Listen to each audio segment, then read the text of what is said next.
photos and videos, getting right into the tropics quick here with Tropical Storm Karl and Lisa. Taking a look, this Karl will probably just move just on the southeast portion of Bermuda, swiping it as probably a Category 1, maybe even a Category 2 hurricane. This thing will really get into a more favorable environment with a lot less shear, and of course it will find a weakness in the subtropical ridge out here as it recurves away from mainland North America. Taking a look at Lisa out here, continuing to churn.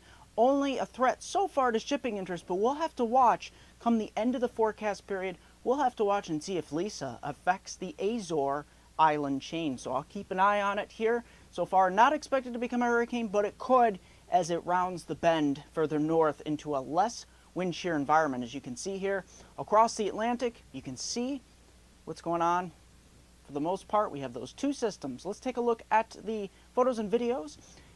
Robert Jason Stone from the Albuquerque, New Mexico area. Take a look a couple weeks ago. He sent in some beautiful cloud shots of some stormy skies, a lot of very low cumulonimbus and even some mammatus clouds out here out ahead of the main cloud deck. And it was a stormy sight to behold. Very nice captures here. Robert from the Albuquerque, New Mexico, and his travels. Taking a look at what he shot here, and I believe it was Alpha, Illinois. Take a look at the beautiful sunset the other day that he also captured here. Looking very beautiful as Robert gets his camera out there on the road. Jason Joller, take a look from, I believe it's Epsom, New Hampshire here.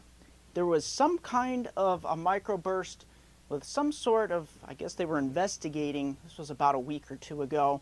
And you can see all the damage occurring. So some stormy conditions were to be had, but high pressure will be building in for later this week and cutting off all rainfall and severe weather. Let's take a look at the forecast pattern, starting off with your precipitation totals across North America.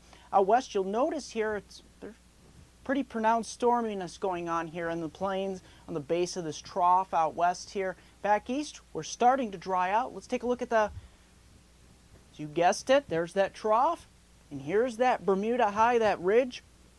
And a lot of us here that have seen record warmth this summer will continue to see record warmth here in the east. Let's take a look at those forecast maps, starting off with your, basically, before we do, take a look at the drought monitor here across the Northeast. Still looking not too great here.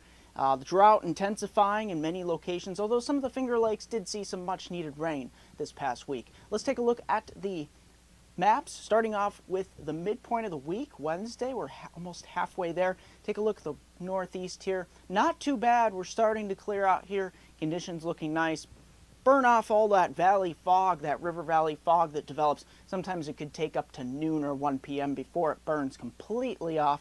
But we warm nicely into Thursday as well. We do have some spritzels around the edges here, some fronts move around, but nevertheless, we're not looking too bad here across the Northeast. Conditions not looking bad at all into your basically Friday here, TGIF to the weekend. Look at this. Not bad, high pressure in control. We do have a front dropping through, but look at this. By Saturday, that front pushes through. It will be a lot less humid for your Saturday. Look at this. Temperature is struggling to get out of the mid to upper 60s. It'll be blustery northwest wind, low humidity. It will feel more like fall. This week is the first day of fall. 10 seconds, I'll have a 5-day outlook for my hometown viewers from Binghamton to Scranton's Upper Susquehanna region of upstate New York and northeast Pennsylvania. Always visit Facebook and MeteoMark, Weather Northeastern, also WX Northeastern on Twitter, MeteoMark.com and WeatherNortheastern.com. Look at this. Do not have much to talk about weather-wise, temperature-wise. You see, we start in the 80s and we end into the middle 60s. That's going to do for this edition of Weather Northeastern.